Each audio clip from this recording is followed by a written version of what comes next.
નમસ્કાર મિત્રો, ગરીબ વ્યક્તિ વિચારે છે કે તેની પાસે અઢળક ધન આવી જાય અને કરોડપતિ વ્યક્તિ વિચારે છે તેની પાસે હજી વધારે પૈસા આવી જાય.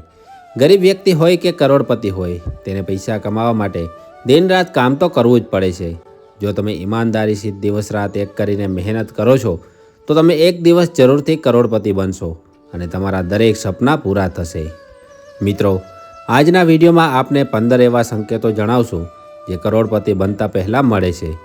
જો તમને પણ આ 15 સંકેતોમાંના સંકેતો મળી રહ્યા છે તો સમજી જાઓ કે તમે બહુ જલ્દી કરોડપતિ બનવાના છો. મિત્રો, અમારી ચેનલ પર નવા છો તો અમારા જ્ઞાનવર્ધક વિડીયો જોવા માટે ચેનલને સબસ્ક્રાઈબ કરી લેજો અને કોમેન્ટમાં હર હર મહાદેવ, જય શ્રી કૃષ્ણ, જય મા મેલડી અવશ્ય લખજો. માતા લક્ષ્મીની કૃપા આપના ઉપર બની રહેશે. ફક્ત રાત દિવસ મહેનત કરવાથી કરોડપતિ નથી બની શકાતું, પરંતુ મહેનતની સાથે માતા લક્ષ્મીની કૃપા હોવી ખૂબ જ આવશ્યક છે. જેમના પર માતા લક્ષ્મીની કૃપા હોય તેમને આ 15 સંકેતો મળે છે અને તે ખૂબ જ જલ્દી કરોડપતિ બને છે. નંબર 1, હાથમાં ખંજવાળ આવવી. જો પુરુષના જમણા હાથમાં અને સ્ત્રીના ડાબા હાથમાં ખંજવાળ આવે છે તો તેને ખૂબ જ શુભ માનવામાં આવે છે અને તે સંકેતો આપે છે કે ખૂબ જ જલ્દી તમારા ઘરમાં ધન વર્ષા થશે અને આર્થિક પરિસ્થિતિ ખૂબ જ મજબૂત થશે. નંબર 2, શંખનાદ સંભળાવો. જો સવારમાં ઉઠતા વેત શંખનો અવાજ સંભળાય છે તો તે સંકેત આપે છે કે તમારો ભાગ્ય બદલાવાનું છે અને તમને ધંધા કે આર્થિક ક્ષેત્રમાં બહુ મોટી મુકામ મળવાની છે. ઘરની પાસે મંદિર હોય અને શંખનાદ સંભળાય છે તો તે સામાન્ય બાબત છે, પરંતુ ક્યારેય નહીં અને અચાનક શંખનાદ સંભળાય છે તો તેને શુભ માનવામાં આવે છે. નંબર 3, કાળી કીડીઓનું ઘરમાં આવવું. જો અચાનક કાળી કીડીઓ એક લાઇનમાં ચાલીને ઘરમાં આવે છે અને ખાવાની વસ્તુ ઉપર તૂટી પડે છે તો સમજી જવું કે માતા લક્ષ્મી ઘરમાં પધારી ચૂક્યા છે અને બહુ જ જલ્દી ધંધામાં ખૂબ જ મોટો લાભ થવાનો છે. નંબર 4, તુલસીનો છોડ લીલોછમ થવો. નાનો અથવા સુકાઈ ગયેલો તુલસીનો છોડ અચાનક લીલોછમ થવા માંડે છે તો તે સંકેત આપે છે કે તમારા ઘરમાં સુખ, શાંતિ અને સમૃદ્ધિ આવવાની છે. નંબર 5, સાવરણી અને માતા લક્ષ્મીનો સંબંધ. શાસ્ત્રો અનુસાર સાવરણીને માતા લક્ષ્મીનું સ્વરૂપ માનવામાં આવે છે. સવારમાં ઘરની બહાર નીકળતા કોઈ તમને સાવરણીથી આંગળું સાફ કરતા દેખાય છે તો તે સંકેત આપે છે કે તમને જે ક્ષેત્રમાં કામ કરો છો તેમાં મોટી સફળતા મળવાની છે. જો આ પ્રક્રિયા સતત 5 દિવસ માટે બને છે તો તેને શુભ માનવામાં આવે છે. નંબર 6, ઘરની બહાર પૈસાનું મળવું. ઘરની બહાર નીકળતા જ જો તમને પૈસા મળે છે તો તે સંકેત આપે છે કે તમને આર્થિક લાભ થવાનો છે.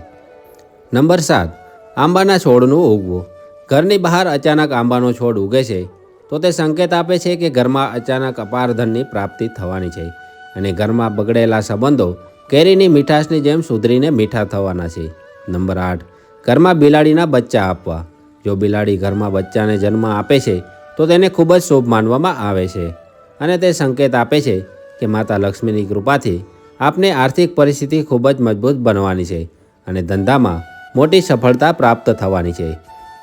એ જ રીતે જો કોઈ પક્ષીના મોઢામાંથી કિંમતી વસ્તુ ઘરની છત ઉપર પડે છે તો તે સંકેત આપે છે કે તમને આર્થિક લાભ થવાનો છે અને તમે ખૂબ જ જલ્દી કરોડપતિ બનવાના છો.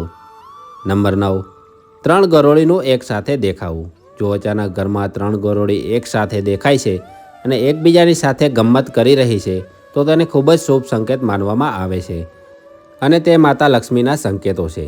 દિવાળીના દિવસે તુલસી ક્યારામાં ગરોળી દેખાય છે તો તેને અતિશય શુભ માનવામાં આવે છે. નંબર 10, શેરડીનું દેખાવું. જો ઘરની બહાર નીકળતા સવારમાં શેરડી દેખાય છે તો તે ખૂબ જ શુભ સંકેત માનવામાં આવે છે અને તે સંકેત આપે છે કે આપના જીવનમાં સુખ, શાંતિ અને સમૃદ્ધિ આવવાની છે. નંબર 11, ઘુવડનું દેખાવું. જો ઘુવડ આવીને ઘરની છત પર બેસે છે અથવા તો ઘરની સામે જોઈને બેસે છે તો તે સંકેત આપે છે કે ઘરમાં માતા લક્ષ્મીનો વાસ થઈ ચૂક્યો છે અને તમને અપાર ધન પ્રાપ્ત થવાનું છે. નંબર 12, સપનામાં ફૂલ દેખાવા. સવારના સમયે સપનામાં પીળા અથવા લાલ ફૂલ દેખાય છે તો તેને ધન પ્રાપ્તિના સંકેત માનવામાં આવે છે. એ જ રીતે સપનામાં મંદિરનું દેખાવું ખૂબ જ શુભ માનવામાં આવે છે. સપનામાં લાલ સાડી પહેરેલી સ્ત્રી દેખાય છે તો તેને માતા લક્ષ્મીનું સ્વરૂપ માનવામાં આવે છે. સપનામાં ઊંચાઈ પર ચડવું તે સંકેત આપે છે કે તમને સફળતા મળવાની છે. નંબર 13, કૂતરાનું મોઢામાં રોટલી લઈને આવવું. જો કોઈ આર્થિક કાર્યથી બહાર જાઓ છો અને સામેથી મોઢામાં રોટલી લઈને આવતો કૂતરો દેખાય છે તો તે સાફ સંકેત આપે છે કે તમે જે કામથી જાઓ છો તેમાં મોટી સફળતા મળવાની છે અને ધન લાભ પણ થવાનો છે. નંબર 14, બ્રહ્મ મુહૂર્તમાં નીંદનું ઉડવું. જ્યારે માતા લક્ષ્મીની કૃપા આપના ઉપર હોય છે ત્યારે બ્રહ્મ મુહૂર્ત એટલે કે 3 થી 4ની વચ્ચે ઊંઘ ખુલી જાય છે અને શાસ્ત્રો અનુસાર તે સંકેત આપે છે કે તમારું દુઃખ દૂર થવાનું છે અને ધન પ્રાપ્તિ થોડા જ સમયમાં થવાની છે. નંબર 15, કિન્નરનું દેખાવું. જો તમે કોઈ શુભ કાર્યથી બહાર જાઓ છો અને તમને સામેથી કિન્નર આવતા દેખાય છે તો તેને ખૂબ જ શુભ સંકેત માનવામાં આવે છે. જો તમે કિન્નરને દાનમાં પૈસા આપો છો અને કિન્નર તમને પરત 1 રૂપિયો આપે છે તો તેને સાચવીને રાખી દેવું. તેનાથી ઘરમાં ધનની વૃદ્ધિ થશે. જો મિત્રો તમને આ 15 સંકેતો મળે છે તો સમજી જવું કે ઘરમાં સુખ, શાંતિ અને સમૃદ્ધિ આવવાની છે અને તમે બહુ જલ્દી કરોડપતિ બનવાના છો. મિત્રો, આજની જાણકારી પસંદ આવી હોય તો વિડીયોને લાઈક અવશ્ય કરજો અને ચેનલ પર નવા છો તો અમારા જ્ઞાનવર્ધક વિડીયો જોવા માટે ચેનલને સબસ્ક્રાઈબ કરી લેજો અને કોમેન્ટમાં જય શ્રી કૃષ્ણ, હર હર મહાદેવ, જય માં મેલડી લખવાનું ભૂલતા નહીં.